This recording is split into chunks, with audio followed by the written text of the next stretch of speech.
Hello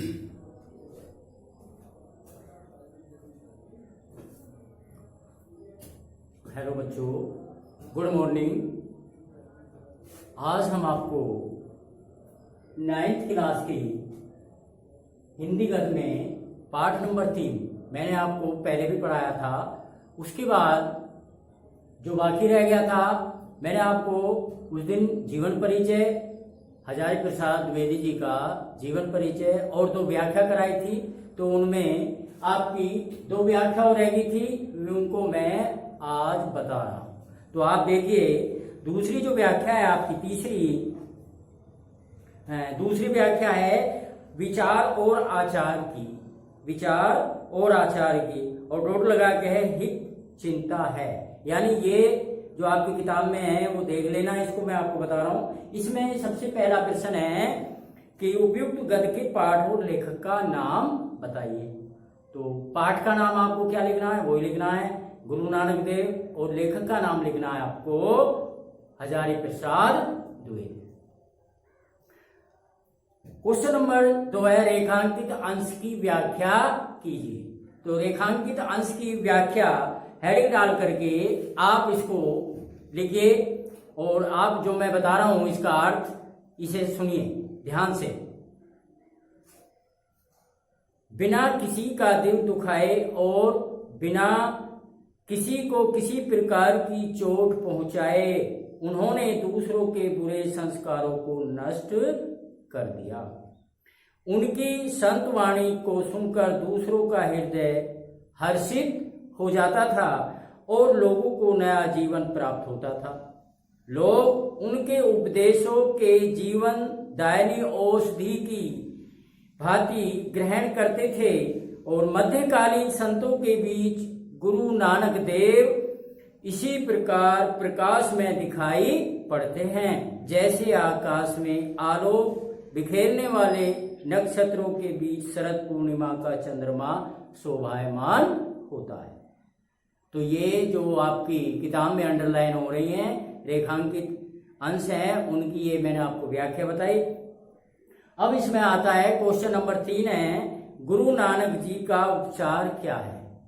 Guru Nanak ji का उपचार क्या है? तो इसका उत्तर है आपका कि मधुर स्नग्ध और मोहक वचन बोलकर, मधुर स्नग्ध और मधुर यानी मोहक वचन बोलकर किसी का दिल दुखाए बिना, किसी पर आघात किए बिना कुसंस्कारों को छिन्न करना, कुसंस्कारों को छिन्न करना गुरु नानक जी का उपचार है।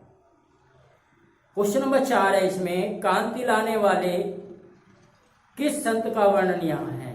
तो उत्तर में है क्रांति लाने वाले संत गुरु नानक देव की बात यहाँ कही गई है। अब क्वेश्चन नंबर 5 है आपका शरद पूर्णिमा के पूर्ण चंद्र की तरह कौन ज्योतिमान है। तो इसमें उत्तर है शरद पूर्णिमा के पूर्ण चंद्रमा की तरह गुरु नानक देव ज्योतिषमान हैं। अब आती है आपकी अगली व्याख्या है, व्याख्या नंबर 3 है, इसका आद्यांत है किसी लकीर को और डॉट लगाकर फीके पड़ गए। क्वेश्चन नंबर 1 इसमें पाठ और लेखक का नाम, तो आप इसमें उपरोक्त वही लिख देंगे। अब आता है आपका क्वेश्चन नंबर 2 रेखांकित अंश की व्याख्या। तो मैं ये व्याख्या आपको बता रहा हूं, इसे सुनिए।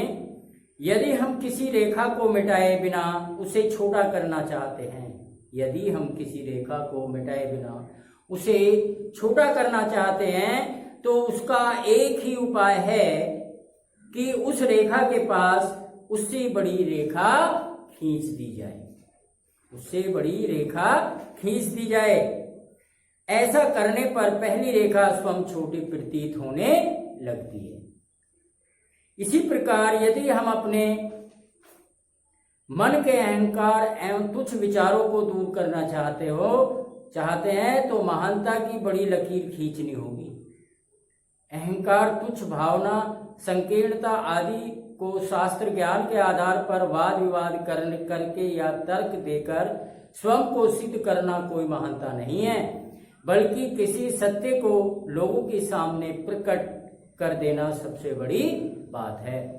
गुरु नानक देव ने भी ऐसा ही किया था। क्वेश्चन नंबर 3 है इसमें, हजारों दिए किसके सामने फीके पड़ गए? तो उत्तर में है हजारों दिए उस सत्य की महाज्योति गुरु नानक देव के सामने फीके पड़ गए। प्रश्न नंबर 4 है, छोटी लकीर के सामने बड़ी लकीर खींच देना का क्या तात्पर्य है? तो इसका उत्तर है कि तुच्छ आचरण के सामने आदर्श आचरण का उदाहरण प्रस्तुत करना। क्वेश्चन नंबर 5 है, अहमिकाओं और अर्थहीन संकीर्णताओं की क्षुद्रता सिद्ध करने का सही उपाय क्या है? तो इसका उत्तर है सही मार्ग अपने आचरण द्वारा जीवन के उच्च आदर्श के रूप में बड़े सत्य को प्रस्तुत करना।